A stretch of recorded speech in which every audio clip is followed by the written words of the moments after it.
Let's bring in Kevin Karius. We know that. Area A, Dickie. Good to see you, my friend. How you doing? Good to see you in the gymnasium. First time in your life. That's very good. Very good. Didn't take you long. Okay, Kevin. For the Edmonton, fill this in, please. The Edmonton Oilers will beat Florida and win the Stanley Cup if blank. They don't beat themselves. That's simple. That's been the mantra, I would say, in all three series so far. More importantly, in the last two. But if they play to their level, they are the best team in the league, and I truly believe that. The only team that scared me so far in the Stanley Cup playoffs was actually Colorado before Val Nichushkin got his situation off the ice. That broke up that line that was a beast.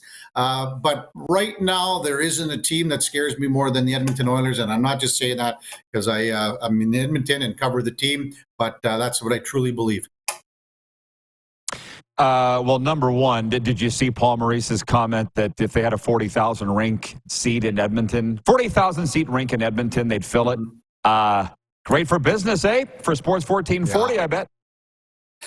We're having a hell of a time right now. It's been great. It reminds me of a lot of 2006, obviously, and I did a lot of games that year doing Oilers radio as a color commentator. So it reminds me a little bit, but in the same sense, Normie, it's so far apart because back then the Oilers just they snuck into the playoffs. They upset Detroit and then moved on, with wins to get to the Stanley Cup final. But this was different, and it all led to last year after the loss against the Vegas Golden Knights. And to move on from that to the start they had, and then with the firing of the coach, it's been a crazy season to see them get to where they are right now.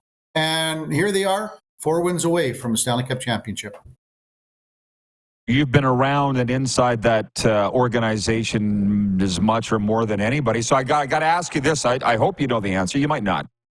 Something changed with Stuart Skinner. I saw the numbers for the first 8 games of the playoffs. He was above 3.0 goals a game and below 900 save percentage. The last 8, he's been below 3 goals a game and above 900 save percentage. What happened? Do you know? What changed? Well, okay, after he got the hook against Vancouver, Cal Pickard comes in for 2 games. And at that point, a lot of people weren't sure if it was the right call to go back to Stuart Skinner in game number 6 and then 7 against Vancouver. And since then, as you just mentioned, he has been very, very good.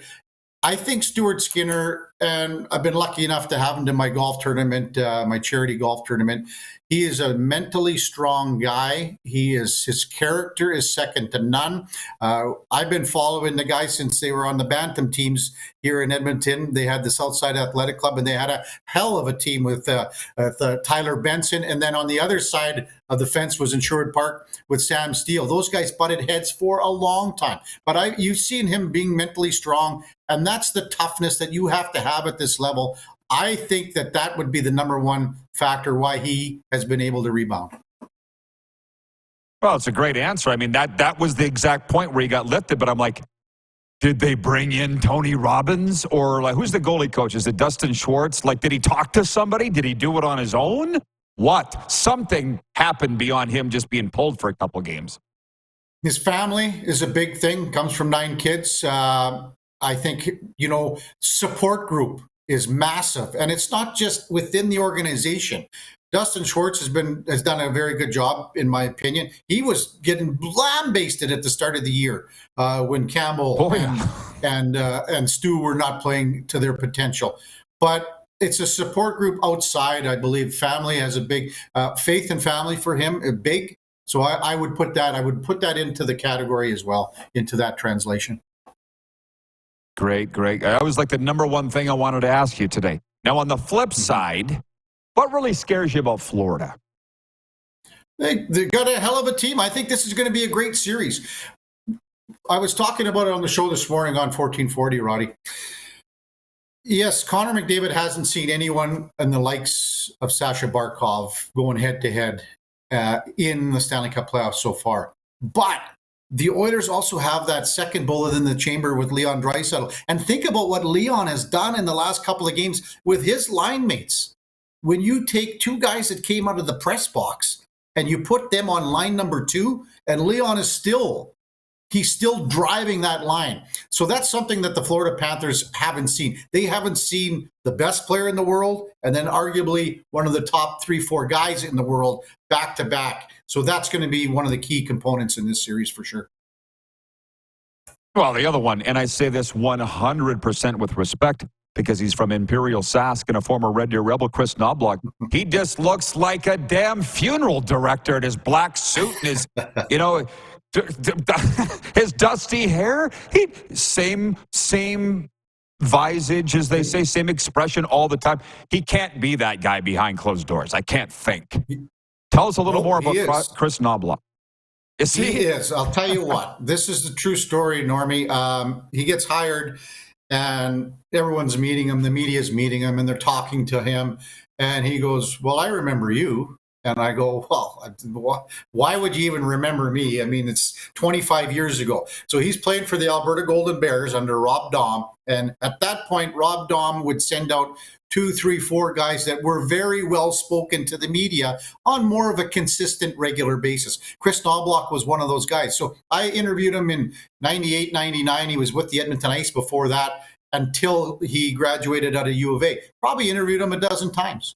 But to think that he would remember that blew me away. I don't know how we are for time. I got a great story that's got the Saskatchewan. Keep going. For you all day. Oh, thanks, Normie. Because of Knobloch, again from Imperial, played 5 years for Rob Daum at the U of A. They had great teams. I mean, these guys were unbelievable back then. But Rob Daum was from Churchbridge, Saskatchewan. So here's a great story for all your Saskatchewan viewers and listeners, Roddy. About 1979, 1980, Rob Daum is one of the best fastball players around Saskatchewan. Eddie Feiner, king in his court, are barnstorming through Canada, the United States. King in the court, massive fastball. They got a pitcher, catcher, shortstop, first baseman. That's it. The shortstop for King in his court blows his wrist out, breaks his wrist. They need to find someone to continue the tour for the rest of the summer. Rob Daum is playing for this Churchbridge team. He's working at the potash mine in Esterhazy, Saskatchewan. Eddie Feiner calls him and says, "Can you join us for the rest of the summer?" He goes, "No, I can't. I got a great job at the mine." 20 guys grab him by the throat and say, "Get your arse out there." And he toured Saskatchewan, Alberta, the States, Manitoba for the rest of the summer as the shortstop for King in his court. How about that? Have you ever heard that story before? Rob Daum, yeah. No, and I'm wondering what it has to do with the Stanley Cup final. Well, not much, but I would say a lot because a guy like Chris Knobloch learned an awful lot from Rob Daum. I'm teasing you, of course. Come on, Norm. Well, Churchbridge, home of Kevin Kaminsky. Let's not forget that. And I just looked up Knobloch's hockey DB. I was like, you said the Edmonton Ice, and you're right. But I'm like, why do I remember him with Red Deer? 95 to 97. Yeah. It's going back a ways, but I didn't kill all those brain cells. And the Lethbridge Hurricanes, too. Dickie, I'm hoping find my way up there for Game 4. We'll see how things go. But, looking forward to chatting on your station on Friday. And thanks for this time, man. I always enjoy it. Perfect. Yeah, I look forward to seeing you up here when you get here. That would be great. All right. Thank you, bud. The inimitable Kevin Karius from Sports 1440 Edmonton.